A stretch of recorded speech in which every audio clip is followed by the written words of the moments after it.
Esta es tu historia. Esta es mi historia. Pero principalmente esta es la más grande historia que se haya contado. Esta es la historia de Dios.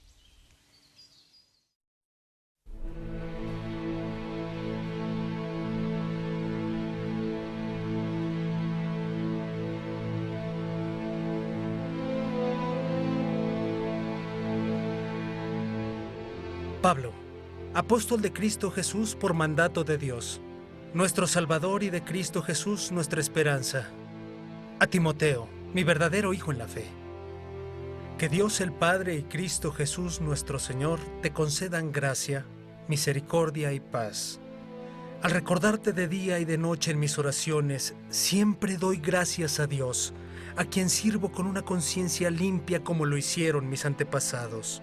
Y al acordarme de tus lágrimas, anhelo verte para llenarme de alegría. Traigo a la memoria tu fe sincera, la cual animó primero a tu abuela Aloida y a tu madre Eunice, y ahora te anima a ti. Así que tú, hijo mío, fortalécete por la gracia que tenemos en Cristo Jesús. Lo que me has oído decir en presencia de muchos testigos, encomiéndalo a creyentes dignos de confianza que a su vez estén capacitados para enseñar a otros. Yo por mi parte ya estoy a punto de ser ofrecido como un sacrificio y el tiempo de mi partida ha llegado. He peleado la buena batalla, he terminado la carrera, me he mantenido en la fe.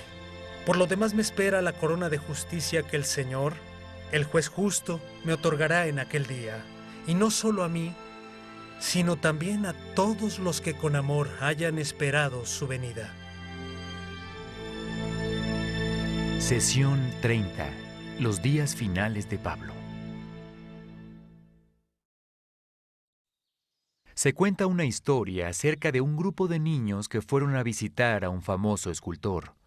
Mientras los niños estaban viendo una de sus magníficas esculturas de un león, uno preguntó, ¿cómo logra que se vea tan real? El escultor respondió, es fácil, con el cincel quito todo lo que no parece un león. Esa es la meta de la vida cristiana, que Dios quite con un cincel de tu vida todo aquello que no se parezca a Cristo. Un escritor contemporáneo lo expresó de esta forma, nuestra misión es conformarnos a la imagen de Cristo por el bien de los otros. Pablo dio su vida por esa misión. En nuestro último capítulo escribió estas palabras, queridos hijos, por quienes vuelvo a sufrir dolores de parto hasta que Cristo sea formado en ustedes. Gálatas 4:19. En nuestro capítulo de hoy escribe estas palabras, por tanto imiten a Dios como hijos muy amados y lleven una vida de amor así como Cristo nos amó y se entregó por nosotros como ofrenda y sacrificio fragante para Dios. Efesios 5:1-2. Pablo está envejeciendo. Su vista está fallando, su cuerpo ha sido golpeado y se siente exhausto. Sabe que para que la iglesia prospere, debe animar a los creyentes a fin de que usen sus dones al unísono, de modo que cumplan el propósito de Dios. En este capítulo se encuentra bajo arresto domiciliario en Roma. Ahí escribe 4 cartas que ahora llamamos apropiadamente las epístolas de la prisión. Una se llama Filipenses, es su tratado sobre el gozo. ¿Cómo puedes escribir sobre el gozo en una prisión? La respuesta, tienen que cincelarte para ser como Cristo. Pablo nos está enseñando con su propia vida que con Cristo nuestras circunstancias no dictan nuestro gozo. Nuestra relación y esperanza con Cristo sí. Él le escribe otra carta a la iglesia de Éfeso. En ella instruye a la iglesia sobre su misión. Esto es lo que le escribe. Él mismo constituyó a unos apóstoles, a otros profetas, a otros evangelistas y a otros pastores y maestros, a fin de capacitar al pueblo de Dios para la obra de servicio, para edificar el cuerpo de Cristo. De este modo, todos llegaremos a la unidad de la fe y del conocimiento del Hijo de Dios, a una humanidad perfecta que se conforme a la plena estatura de Cristo. Así ya no seremos niños zarandeados por las olas y llevados de aquí para allá por todo viento de enseñanza y por la astucia y los artificios de quienes emplean artimañas engañosas. Más bien al vivir la verdad con amor, creceremos hasta ser en todo como aquel que es la cabeza, es decir, Cristo. Por su acción todo el cuerpo crece y se edifica en amor, sostenido y ajustado por todos los ligamentos, según la actividad propia de cada miembro. Efesios 4:11-16. Pablo nos instruye en este poderoso misterio.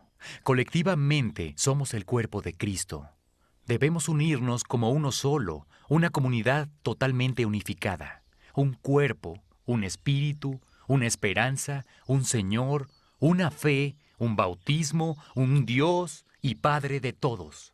Debemos valorarnos unos a otros. Tenemos que usar nuestros dones diferentes como partes diferentes de un cuerpo para lograr los propósitos de la historia primaria de Dios.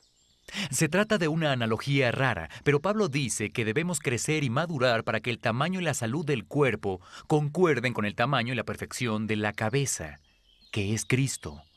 Y eso requiere mucho cincelado. Adelantémonos 5 años. Pablo está mucho más viejo. Esta vez se encuentra de nuevo preso en Roma, pero no en arresto domiciliario, sino en un calabozo oscuro y húmedo. Sabe que no saldrá libre en esta ocasión. Sabe que es tiempo de pasarle la batuta a la siguiente generación a fin de que corra la carrera que tiene por delante. Uno de sus estudiantes es un joven llamado Timoteo. Pablo lo eligió en su primer viaje misionero cuando llegó a la ciudad de Listra en la Turquía moderna. Pablo había invertido en Timoteo y trabajado con él como un hijo. Timoteo aún es joven y ahora está solo sirviendo a la iglesia de Éfeso. Parece que él era extremadamente talentoso, pero tímido, y tenía propensión a no querer ser líder, ya que era muy joven. Pablo le escribió desde su celda en la prisión para que Timoteo supiera que Dios tenía una misión importante para él. Esto es lo que le dice. Al recordarte de día y de noche en mis oraciones, siempre doy gracias a Dios, a quien sirvo con una conciencia limpia como lo hicieron mis antepasados. Y al acordarme de tus lágrimas, anhelo verte para llenarme de alegría. Traigo a la memoria tu fe sincera, la cual animó primero a tu abuela Loida y a tu madre Eunice. Y ahora te anima a ti, de eso estoy convencido. Por eso te recomiendo que avives la llama del don de Dios que recibiste cuando te impuse las manos. Pues Dios no nos ha dado un espíritu de timidez, sino de poder, de amor y de dominio propio. Segunda de Timoteo 1:3-7. A Timoteo debió haberle animado mucho recibir esta carta de Pablo. Escuchar y que se le recordara que Dios le había dado un don y que ahora los mentores mayores lo estaban confirmando. Vaya, todos necesitamos mentores que hablen a nuestras vidas. También debió haber sido un reto para Timoteo salirse de su zona de comodidad y ser un líder en medio de algunas personas ancianas de la iglesia que lo menospreciaban. Vaya, todos necesitamos personas que crean en nosotros y nos confronten con la verdad de nuestras vidas, que nos digan cómo podemos crecer, cómo Dios puede quitarnos con un cincel las cosas que no se parecen a Cristo. Pablo también sabía que un día Timoteo estaría en la misma posición que él. Timoteo tenía que pensar ahora en multiplicar su liderazgo y pasar la batuta cuando fuera su tiempo. Así lo dice Pablo. Así que tú, hijo mío, fortalécete por la gracia que tenemos en Cristo Jesús. Lo que me has oído decir en presencia de muchos testigos, encomiéndalo a creyentes dignos de confianza, que a su vez estén capacitados para enseñar a otros. Pablo sabía que no volvería a ver a Timoteo. Él reflexiona en su vida con Cristo durante todos estos años, de ser un asesino arrogante de cristianos a ser aquel que Dios usó para llevar el Evangelio a los gentiles. Pablo termina su carta con estas palabras. Casi puedes imaginar las lágrimas rodando por el rostro de Timoteo al leer este último mensaje de Pablo. Yo por mi parte ya estoy a punto de ser ofrecido como un sacrificio, y el tiempo de mi partida ha llegado. He peleado la buena batalla, he terminado la carrera, me he mantenido en la fe. Por lo demás me espera la corona de justicia que el Señor, el juez justo, me otorgará en aquel día. Y no solo a mí, sino también a todos los que con amor hayan esperado su venida. Segunda de Timoteo 4:6-8. Pablo ofreció por completo su vida a fin de cumplir con el propósito que Dios tenía para él en la historia primaria. No hay nada de qué lamentarse. No mucho tiempo después de escribir esta carta, los historiadores nos cuentan que Pablo fue decapitado por su fe y su obra llena de gracia en Cristo Jesús. ¿Cómo le fue a Timoteo con todo este asunto de defender sus creencias? Tenemos una mención de eso en Hebreos 13:23, y no estamos seguros de si Pablo se enteró o no antes de morir, pero si lo supo, estoy convencido de que sonrió. Esto es lo que dice. Quiero que sepan que nuestro hermano Timoteo ha sido puesto en libertad. Si llega pronto, iré con él a verlos. Hebreos 13:23. Si Timoteo fue liberado de la prisión, significa que tuvo que ir a ella. Y si fue a prisión, significa que él defendió su fe. Timoteo iba a estar bien. Dios había levantado a la siguiente generación para llevar la antorcha del gran amor de Cristo con gran valentía.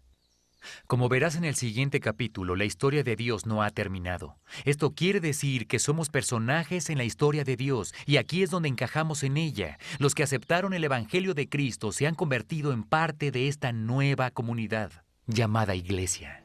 Mientras el propósito de la comunidad de Israel era señalarle a las personas la primera venida de Cristo, nuestro propósito, nuestra historia es orientar a las personas a la segunda venida de Él. Tenemos que ser como la iglesia de Éfeso.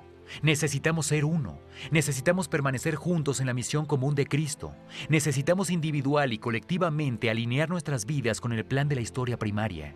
Significa que tenemos que ser como Timoteo. Necesitamos avivar la flama de los dones que Dios nos ha dado, cualquiera que sea este don. Y tenemos que usarlo no para nuestros fines egoístas, sino para ayudar a otros en su jornada hacia Dios. Pero más que todo, debemos crecer. Necesitamos día a día ser más como Cristo. Y conforme lo hagamos, otros podrán ver a Cristo en y a través de nosotros y decidir seguirlo también. No hay un llamado mayor. Amigos, creo que ahora es tiempo de entrar al negocio de Dios. Tal vez podremos decir al final de nuestras vidas lo que Pablo dijo al terminar la suya. Nuestra oración debe ser que Dios quite con un cincel todo aquello que no se parezca a Cristo en nuestra gran vida.